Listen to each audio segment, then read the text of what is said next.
Good morning, friends. I finally got my van out of the shop. I'm so happy. So today is Saturday, July 29th. I took Day, my van, to the shop on July 18th. Day kept him until the 28th.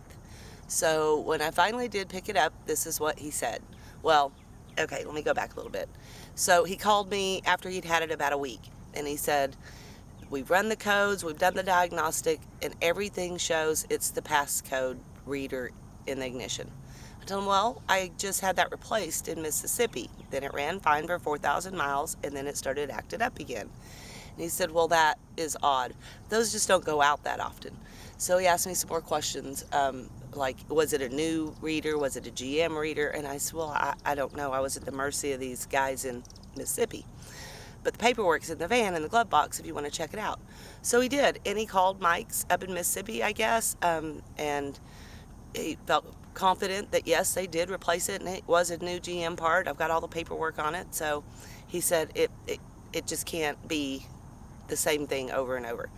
So he reset the codes, and he reprogrammed everything, started right up, and he couldn't make it happen again.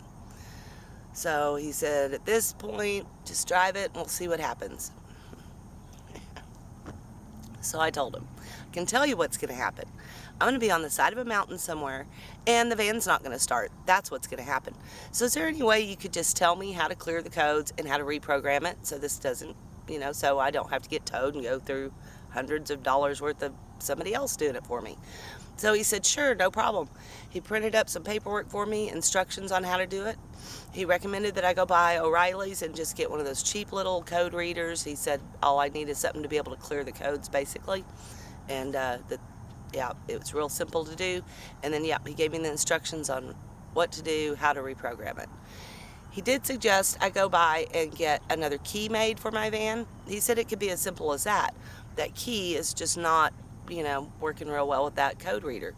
So it definitely could be as simple as that. So that's what I'm going to do today. I'm going to wait here at the park till the O'Reilly's opens and then head up there, get that code reader, and go to a locksmith that the mechanic recommended to have that key cut.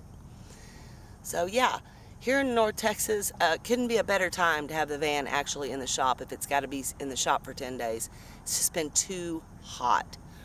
I came out here to the lake this morning at a little pond. It's really pretty nice. I got here at 6:30 in the morning. It was 84 degrees. So this is the only semi-comfortable part of the day that I can even be outside. So I thought I'd take advantage of it and come out and make this little video. I'm going to take some time to clean up my van a little bit. I keep looking around because there are some people out here walking and stuff, and I'm sure that they think I'm completely insane. So, sorry guys. It is a pretty lovely morning. I laughed on the way over. I heard on the radio, oh, there's a summer cold front blowing through North Texas. It's only going to be 99 today. So that's awesome. Yeah, it's been a warm one. It's been 100 degrees pretty much every day. Heat index is 105, 107. The problem with it is it just doesn't cool off at night.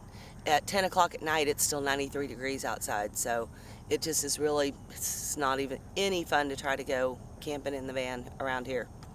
However, I do have a plan to get up out of this heat for a few days next month. So hopefully all will go well and I'll get to do that. So I just wanted to let you know what was up with the van. So I've been talking to a good friend of mine lately, and she's in the market to buy a van and try this van dwelling thing. She's really been going back and forth on, do I get new or do I get used? Because if you get a used vehicle, you start running into problems like this. So yeah, the problem with getting a new vehicle is obviously the price. It's tough, man. It's a tough decision. I hope I have the kinks worked out of this van at this point. I put a little bit of money into it, definitely. So we'll see. That's all we can do. Other than that, he runs like a dream, man. He's great. Next on the list, if I've got to do any more repairs on him, it looks like I'm going to be needing some struts or shocks or whatever. Got a bit of a wobble, side to side whenever I make corners and stuff. I'm pretty sure that's going to be shock related. So it's always something. It is always something, LC. So can't win for losing, I guess, is the moral of that story. Vehicles are just going to cost you money. If you don't have money, you probably don't need a vehicle.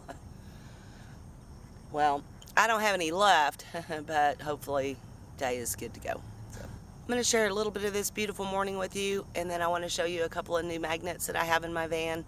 And yeah, I just wanted to say thanks, guys. Thanks so much for all of your helpful tips and support. I really do appreciate it so much. Appreciate those comments below. So hope wherever you are having a fabulous day, and it is not going to be 100 degrees. Stay lost, my friends. There be ducks.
Check out these new stickers, guys.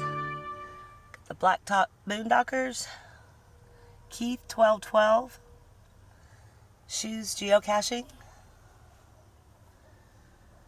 and my new Hike with Mike. Bubba's Garage TV.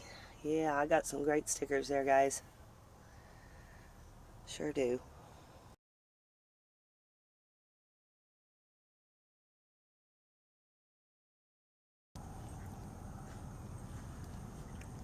Lady just went by with her dogs. She looked at me funny.